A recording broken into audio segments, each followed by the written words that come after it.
Welcome, I'm Jocelyn Ajami and you're watching The Arabic Hour.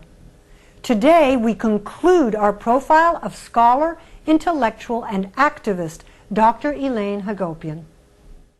We simply grew up in an Arab community. I don't think I ever tasted a hamburger till I was 20. I look like this little quiet person. And I think they were stunned that I was arguing for due process, and they thought of me, therefore, as being very radical. If you asked me would I want to live under any sectarian group, no, I wouldn't. But resistance is resistance. Palestine represents all of us. Dr. Elaine C. Hagopian is Professor Emerita of Sociology at Simmons College, Boston.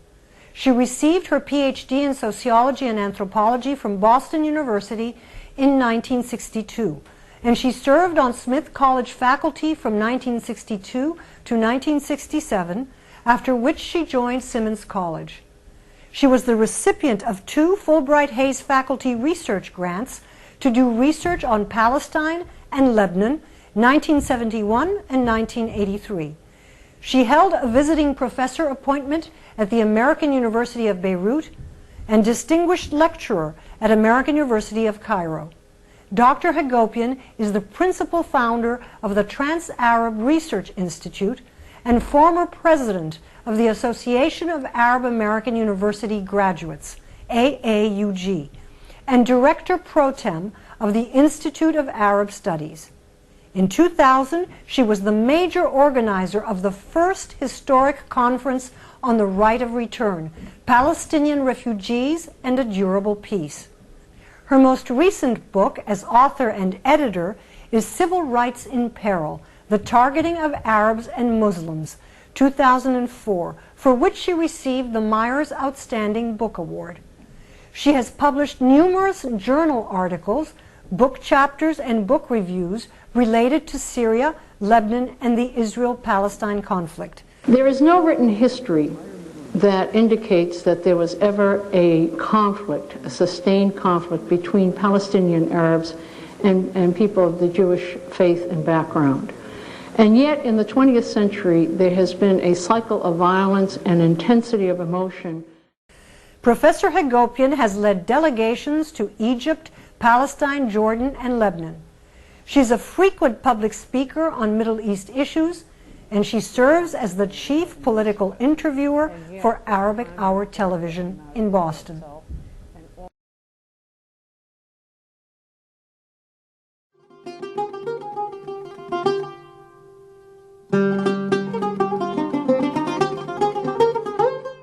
Elaine, you were the first woman president of AAUG, and that was a huge responsibility, and you had already been part of AAUG. How did all of that come about? Indeed, I had been on the board of AAUG at least two times by then, and as secretary and at large and whatever.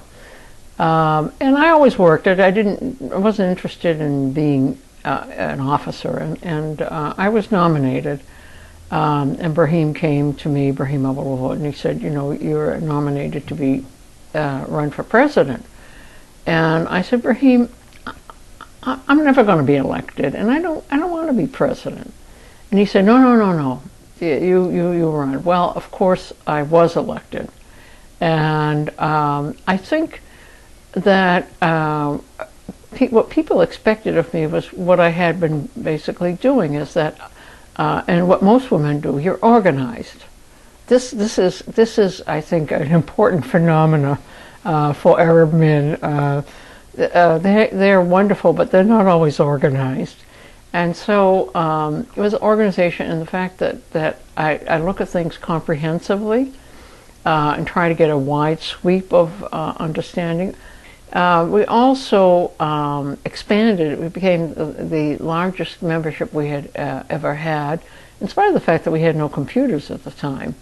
And we brought that year, for the first time, because the PLO was allowed to send delegates to the UN after Arafat's 74 appearance, they were not able to vote. They were just simply observers in the UN. And that year, 76, we had a number of people who were coming to the UN from the PLO. Shafi al-Hout, Farouk Kaddoumi, for example. Shafi al-Hout was the PLO representative in Lebanon.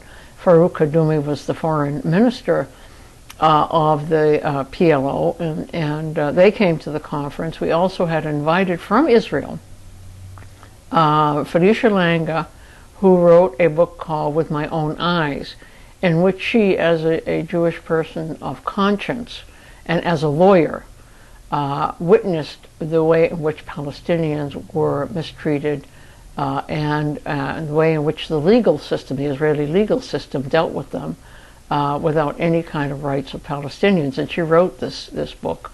We also had from within Israel, from the Palestinian community, Emil Tuma and Tawfiq Zayed, the famous poet from Nazareth. And it was the first time that we had Palestinians who were Israeli citizens coming with an Israeli to one of our AAUG conferences. These were all progressive people, but you know, in the past there had been some feeling about by Palestinians who were in camps and outside of 48 Palestine, which became Israel, that somehow those who stayed were tainted by Israeli culture, and they weren't. And so it was a real breakthrough. I remember the first day of the conference. We were in the suite that the hotel gives us. It was, interestingly enough, the Hotel Biltmore. And this is where Ben-Gurion had held the famous Biltmore program, the meetings of the Zionists, and before the state was formed, and had declared what they had wanted and so forth. And so we were, in a sense, repeating history, but now from a Palestinian point of view. But so it was a very exciting environment, very interesting, but also we got a lot of threats.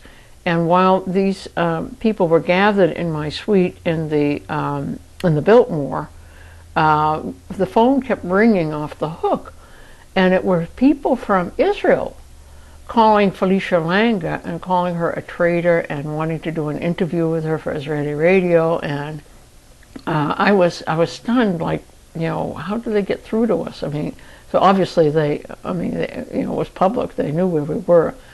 That was one of our most successful conferences, not from the point of view of numbers, because everybody thinks in terms of numbers. We did have more numbers, but that wasn't the reason for the success. What was the impact? The impact was that suddenly you had a unity of Israeli progressives and Palestinians who were Israelis and Palestinian diaspora, and the PLO. I mean, it's the first time the PLO is publicly meeting with an Israeli. I mean, it was historic. With AAUG, of course, and your own personal mission for justice, education has always been so very important, yes, and so very important to the Palestinians. And can you tell us a little about your appointment by UNESCO for the feasibility study and the Open University, what that was all about? The idea was that Palestinians everywhere must have an education, and it must be a humanistic education. It must give them skills, but you cannot neglect the liberal arts part, the humanistic part. That was our total emphasis. And the Open University was the idea that you bring the education to where people are. Since Palestinians were dispersed into many, many refugee camps, especially in Lebanon, there were 12, and you have several in Syria and more in Jordan, but also to bring this education to Arabs who were not Palestinians, who were poor in these different countries. So it was a Palestinian Open University, open to all those who didn't have access to education. And we became a team. Brahim appointed a team. Among the team, I was one. I actually was the only woman in the team. And we went and we visited the Palestinian communities in Lebanon, in Syria, in Jordan, in Kuwait, and then back to the West Bank. We then met in Beirut in 1980 in order to discuss what the curriculum would look like and so forth and so on, and to meet with PLO figures. And it was a UN-sponsored event. And so we did that. Then Brahim wrote the final report. It was a gem. The UNESCO people were crazy about it. It was the best they had ever seen. He then went to Beirut looking for the equivalent of Milton Keynes, a place to put a Milton Keynes. And he was looking at the building that was used by the British to teach Arabic. It was called the Spy School, the British Spy School in Chemlan. And he was told by friends that that probably would not be available because of certain sectarian issues in Lebanon itself. In any case, he thought he was going to buy this school and then begin to bring in a faculty to develop the curriculum, and that we would then begin to develop the Open University and reach all these communities. Well, by this time it is 1982, and the area was bombed. The 82 war occurred, and that finished, so to speak, the Open University. You went back in 1983. You came back here, and then you went back in 1983. And, yes. And you had your second Fulbright-Hays Research Grant. Right. Yes. And you were in France and Lebanon. What was different? Now, this is many years, or more than a decade. Yes. Since your first grant, Fulbright grant. What revelations? What changes? Well, now? I had gotten so interested in Lebanon. Because it became, in a sense, the theater or the crucible where everybody went to either get killed or to have freedom. And I was fascinated with its history and what happened. So I applied really to do a study on Lebanon. And my Fulbright-Hays took me for several months, about 8 months, to Paris, where I worked in the Ministry of Foreign Affairs archives, studying the French period in Lebanon. I went to the Lebanese embassy in Paris, and I did get a visa, and I did go, and I was shattered by what I saw. I mean, it was bad enough when we were there during the Palestine Open University studies because the civil war had started, and when the team was there, everything was dark. But everything was destroyed when I got there. I was heartbroken because the Sabra and Shatila had happened just before I got there. And so it was an entirely different atmosphere. I mean, it had been bombed and occupied by Israel. The PLO had been pushed out. The massacres in the camps had occurred. And the Phalange Party was, predominant. I interviewed a lot of these people, and it was very disheartening, to say the least. But it was a very different Lebanon and a very very different stage for Palestinians. Talk a little bit about the people that you interviewed. What was that revelation there?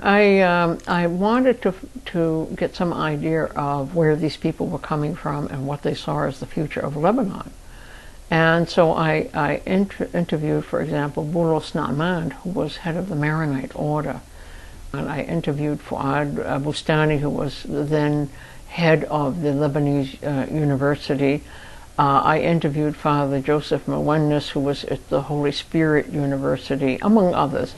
These people were very blatant about saying they wanted a Christian state, that Israel was their benefactor, the U.S. was a backup, that they were going to gather the Christians into Lebanon, and I said, well, what do you do with the Palestinians on the Sunni? One fellow, was Fuad Bustani, he said, let them go like Klab dogs to Syria.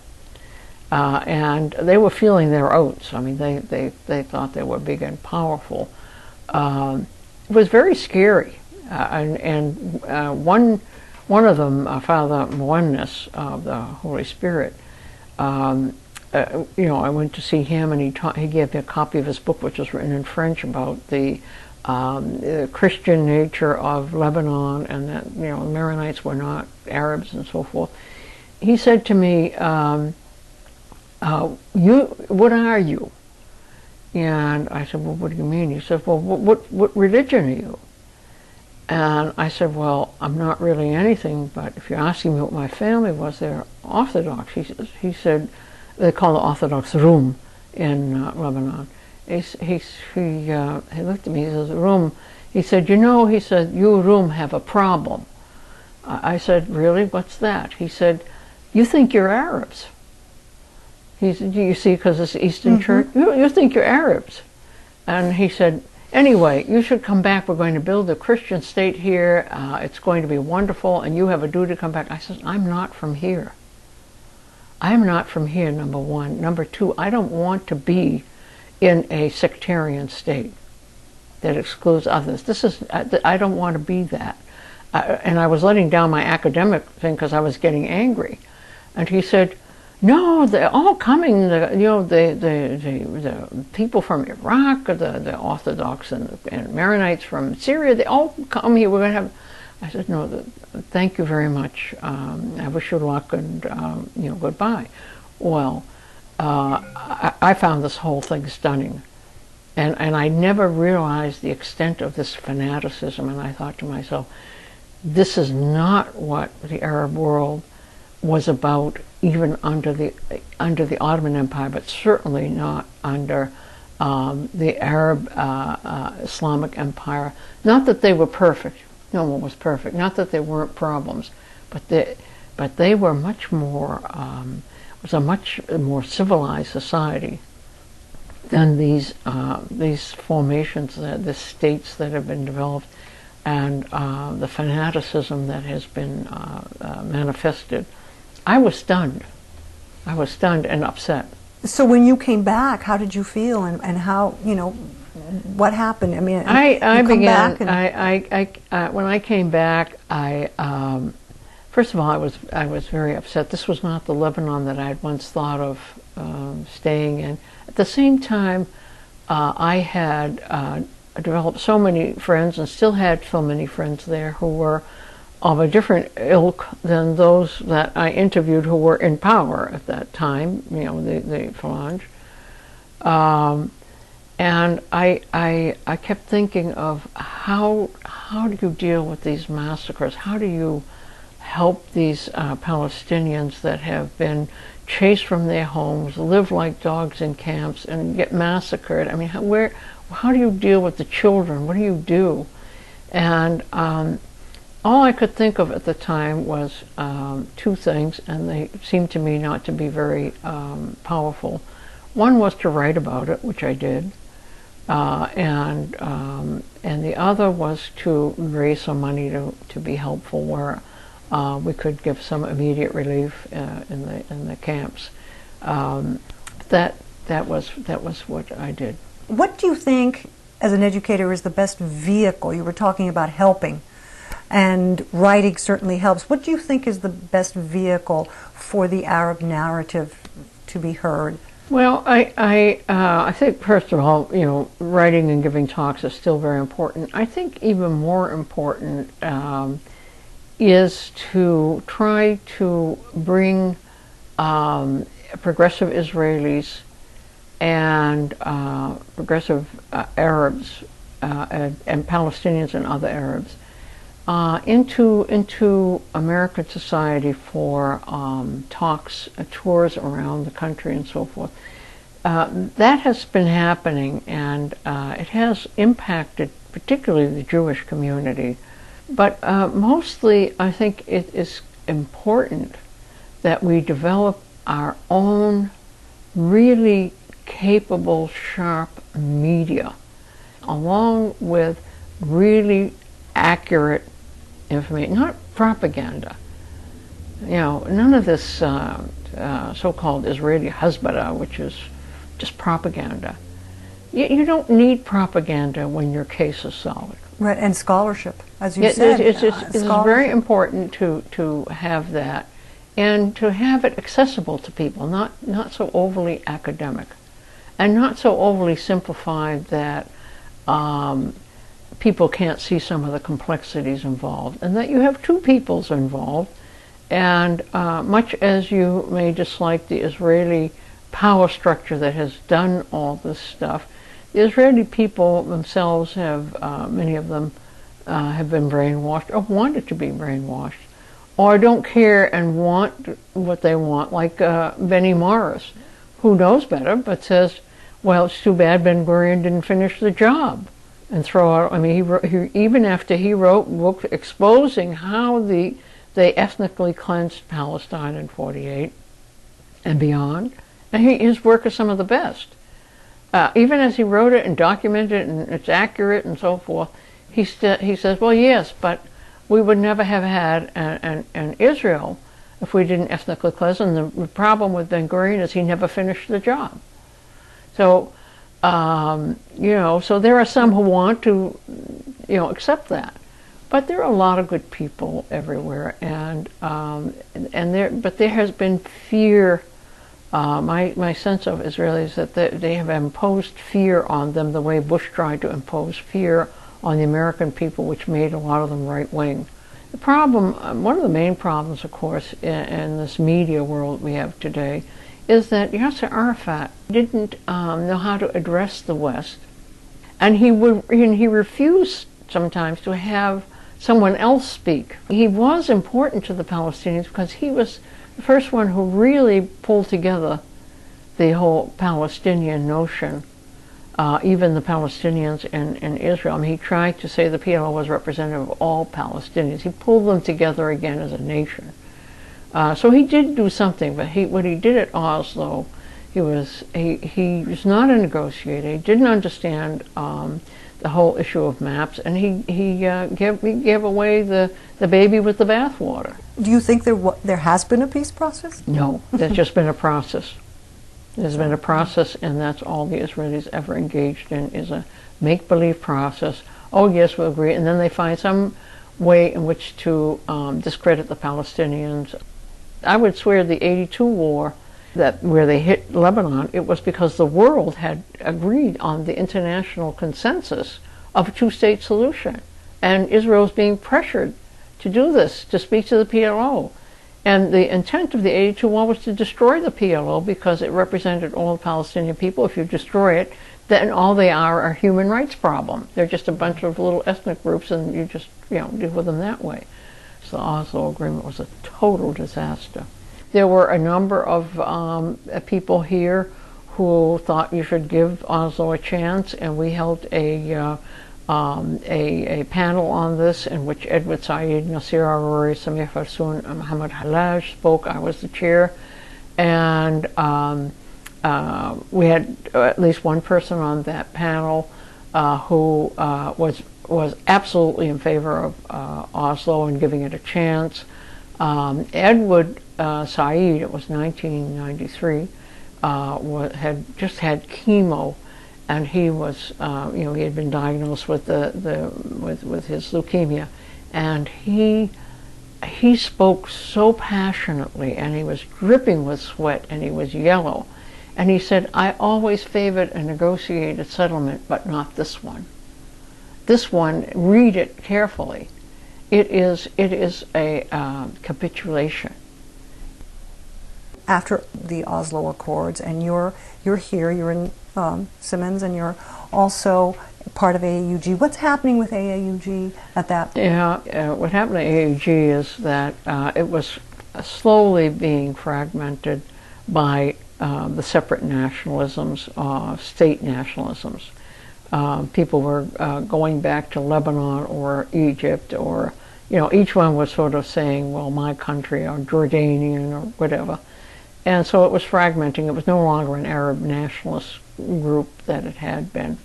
But aside from that, the group that started it were exhausted. Brahim left and went to Palestine.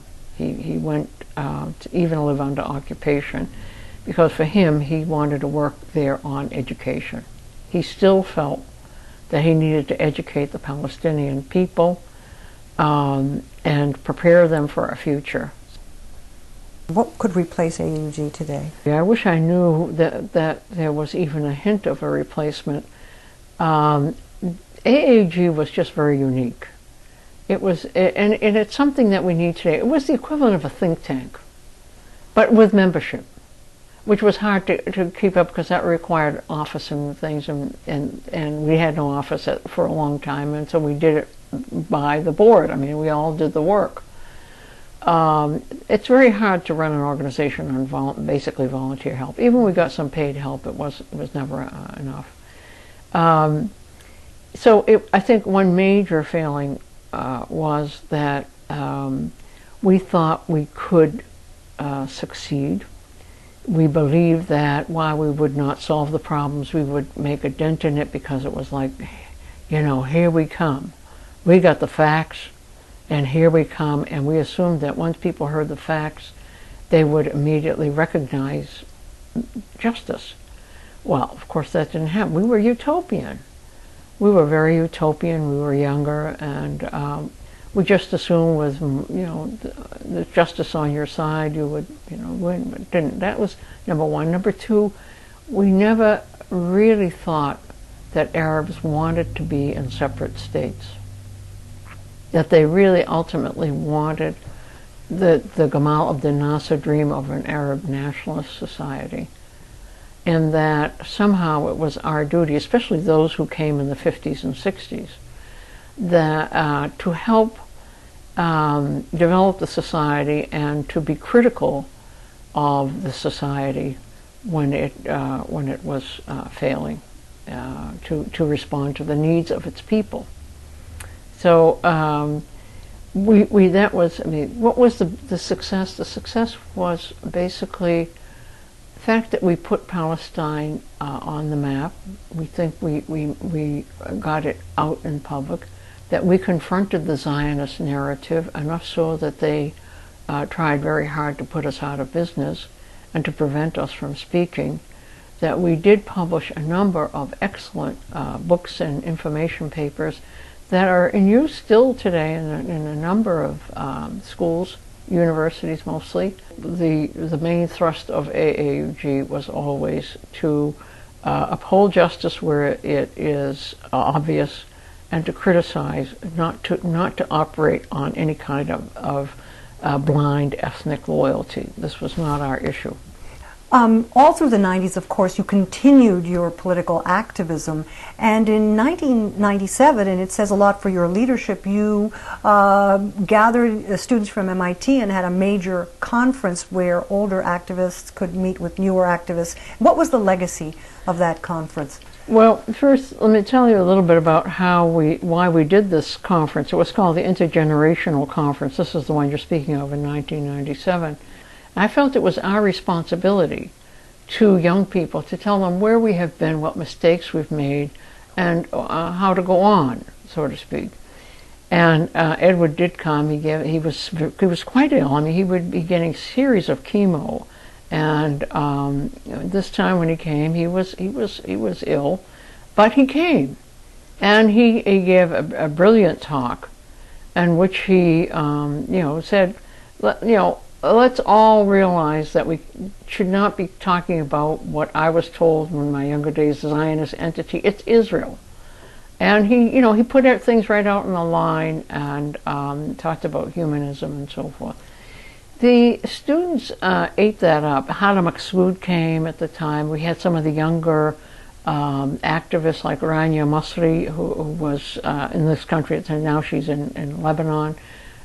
We had a lot of interesting people who spoke. Abdin Jabara came, and the students really, were very grateful for that. Now, some of these students have gone back to their countries, because many of them were Arab foreign students, and they have continued to be active. Did that lead to the Trans-Arab Research Institute? Was that something that inspired it? No, it was when I realized that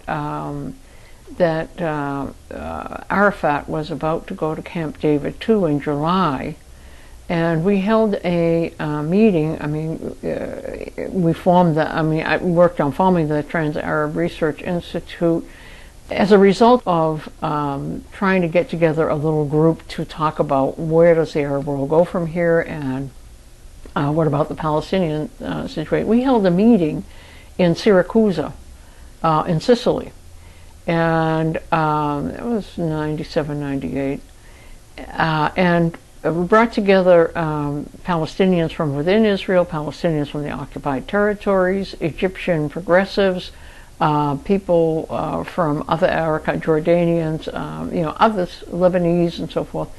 And we were a group of about 25, 30, and we just had a discussion about, where we go from here. And it was that led to the formation of the Trans-Arab Research Institute. I was really determined that we must have something. And so I put this together with the help of Nasir Aruri. Then we had a meeting about what do we do, what kind of a program do we have, especially since we were probably old and without resources now, worse off than AAG, but do something. Nancy Murray, who has always been a real supporter of this cause, came to this meeting, and she and another person talked about the refugees, and we all thought it was a good idea, since Arafat was about to go to Camp David in July, didn't want to go, but he was being pressured to go, and many of the Palestinians were concerned that he was going to sign away the rights of the refugees. We decided to do a conference on the right of return, the first ever conference on the right of return in North America, the first ever.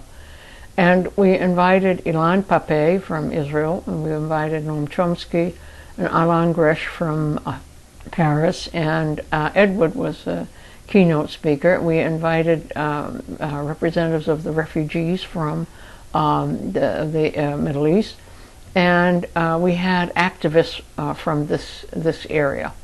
Among those who came was the representative of the Badil Center, which focuses on refugees. And so we put together this wonderful conference, and it was held at Boston University Law School. Well, we were overwhelmed by all the people. It was like we struck a nerve. And everybody wanted to come. We didn't have enough room for everybody. We had to try turning some away, and they were getting angry with me. And it was basically myself and Nancy joined me in trying to deal with registering them and answering them. I mean, it was a major undertaking, but we got material put together. Salman Abu Sitta came for the first time and presented his map. He gave us copies of his the map he did of where all the settlements are, inside Israel, what is still empty, and there's empty land there for Palestinians and the return. I mean, it was enormous undertaking, and we had a tremendous outpouring, and Arabic Hour recorded all of it. So that led to a meeting of activists the next day who formed the Al-Auda movement, the return movement. So that was the first major undertaking of the Trans-Arab Research Institute. And it was in line with the kind of thing that AAUG used to do. I wanted to ask you, Elaine, about 9/11. Do you think that discrimination after 9/11, that Arabs were more at risk than they were, say, in '73? Do you think what has been the difference? Well, the difference was interesting because it now it morphed from being a focus on Arabs as Arabs to Arabs as Muslims and Muslims in general, and that's because the U.S. and Israel have been so successful in destroying the secular Arab nationalist movement. So the fear was no longer a Gamal Abdel Nasser, or people favored that, or Arabs who spoke for Arab nationalism. It was now the concern for the new groups that they actually had encouraged early on to be a counterweight to the secular movement. Example of this is Hamas. I mean, Hamas was basically encouraged by the Israelis. as a counterweight to the PLO, which was secular. And of course, we know that the U.S. had encouraged the Mujahideen on Afghanistan, and among them, the CIA trained was bin Laden. And so you have all the Muslim resistance suddenly discovers, of course, that the West is also not so hot. And after you destroy the secular movement, all you have left is the Islamic identity that is capable of rallying people, and you have already encouraged that identity. And so the resistance now are Muslims, so that they needed to demonize Muslims. So everything you see now, Islamophobia, I mean, all these programs are demonizing Muslims, Arabs and non-Arabs. So it's at a very high pitch, and the ACLU was perhaps the most helpful organization working with ADC and other individuals in the Muslim organizations, of which we now have many Muslim organizations, trying to deal with the new Patriot Act, but also the special registration business for Muslim men, where they had to, if they were not citizens, they had to go and register with immigration, and then they said, well, you know, this is just a formality. Well, some of them would disappear, and you wouldn't know where the hell they were. And so ACLU was particularly helpful, and the whole issue of secret evidence that was used, even in the Clinton periods, where you never knew what you were accused of, but the focus became on Muslims. And that morphed with, as I say, the way in which they destroyed the secular nationalist movements. They encouraged the Islamic identity and Islamic movements, and then they found that they were facing the Islamic movements. And now we have some of them extremists, some of them nationalist movements for resistance. If you ask me, would I want to live under any sectarian group? No, I wouldn't. But resistance is resistance, and it's something that was really provoked by Israel and the U.S. Now, you co-authored and edited a book called Civil Rights in Peril, Right. The Targeting of Arabs and Muslims, and it won a major award, a Myers Outstanding Award. Was the intent of your book to gather different people together and give case studies as well, or what was the mission of the book, other than the obvious that we just... The mission of the book was to be comprehensive. We started out with the legal part, which Susan Akram did by examining the Patriot Act, of the secret evidence and so forth.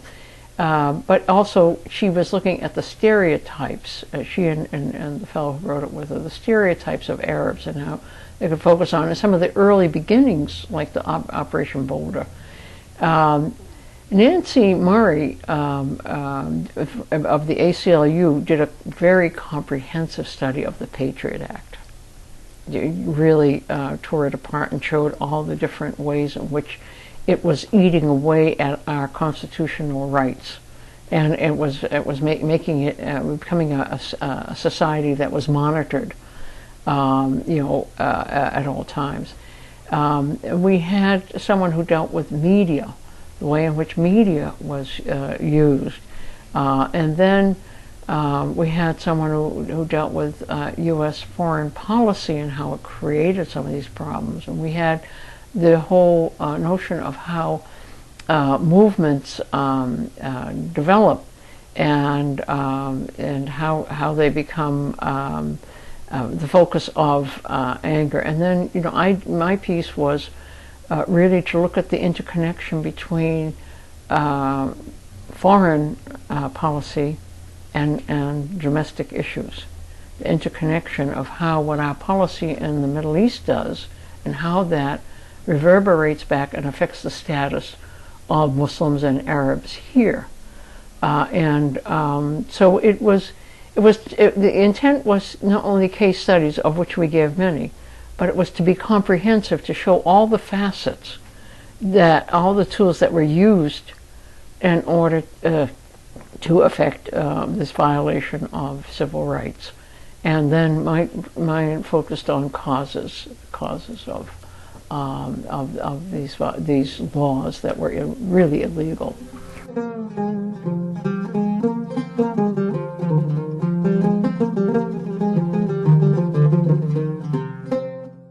Elaine, one of the threads that has defined your life is activism. And how do you define activism, and what advice would you have for younger activists? Activism for me is trying to see clearly where is there an injustice, where is there a wrong. If you see that clearly and you see no remedy being implemented, then you have an obligation to try to speak to it, rally people to it, talk about its worthiness. And if you have a problem and there's someone already trying to solve it, I mean, you've got government or whatever, then it's not a problem. You encourage government. But if government is not solving the problem, and no one else is really speaking to it, but actually making it worse, then you have an obligation to speak to it. Now, the Palestinian problem is a prime issue. There really is no one trying to really solve it that I can see right now. What I suggest to young people is that it's very important to be active. There'll always be only a handful of those who actually do the work. There'll be a lot who cheer you and even tell you what to do.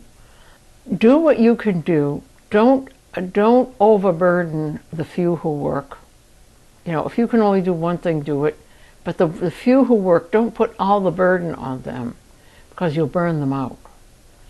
And those of you who get burned out, don't quit, because when you quit, then you give the victimizers more power. You give the victimizers more power, and the victims feel abandoned. What obstacles in your life do you feel you had to overcome? One is fear.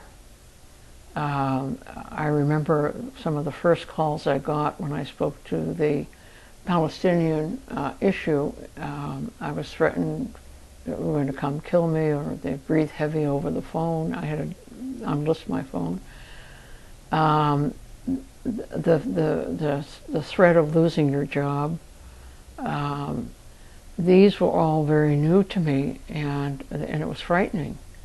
And then, I don't know how, I suddenly became disgusted with the fanatics and the cuckoos and the whatnot. And I got my guts together and basically said to myself, I'm going to speak what's true to me. They can call me anything they want, but I know who I am. And nobody's going to stop me. How do you keep your spirits up? My spirits are kept up by some internal strength that I gathered from oppressed people. I look at them, especially when I visited refugees, and I taught in the camps for a bit. I look at them, and they live under such horrendous conditions, and yet they're always picking themselves up and trying to make the best of their situation. I mean, if they have an orange crate as their coffee table, and you go visit them, and they'll get you the last cold drink that they can afford to buy, and give it to you. And there's something that there's a strength there in people trying to pull their lives together that give me an internal strength. And so that's where I basically when I get down, I sometimes visit my father in my mind, and I say, enough, I can't do it anymore. And then I hear his voice. Palestine is all of us. and what he means, of course, is the injustice done to all. So I pick myself up again, and I know I know that I can never leave this cause. I know that I also will age and cannot do as much. But there's just this feeling of, have I done enough to leave a stepping stone for somebody else? Well, we certainly know that you've done enough, and we know that you're going to continue to do so much more. You're an inspiration to all of us. Thank you, Elaine. Thank you, Jocelyn. It's my pleasure. You have been watching a profile of Dr. Elaine Hagopian, well-known activist, intellectual, scholar, and political interviewer for the Arabic Hour.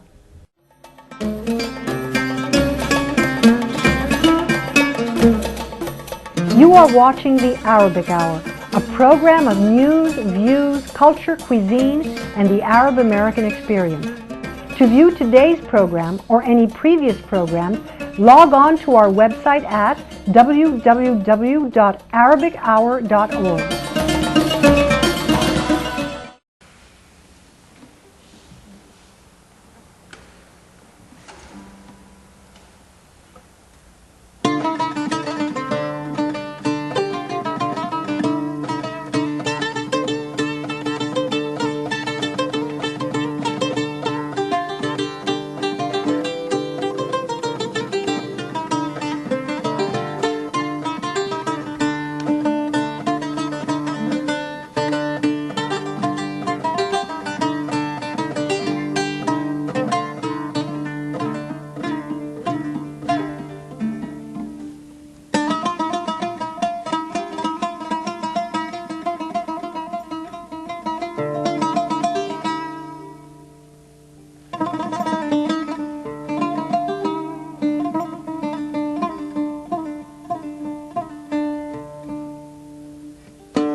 You are watching the Arabic Hour, a program of news, views, culture, cuisine, and the Arab American experience. To view today's program or any previous programs, log on to our website at www.arabichour.org.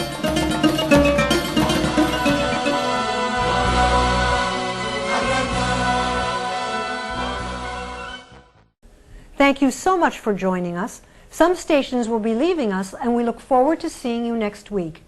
For those of you staying with us for the remainder of the hour, we hope you enjoy the last musical segment following the closing credits.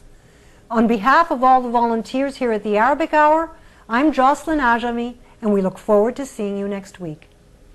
The Arabic Hour has been brought to you in part by the William G. Abdullah Memorial Library, a resource center for information and education on the Arab American experience. The American Arabic Benevolent Association, ABA, an umbrella association for community endeavors. The Nicholas G. Barham Veterans Association and Ladies Auxiliary, providing veteran services, scholarships with community pride. And by our members as well as contributions from viewers like you.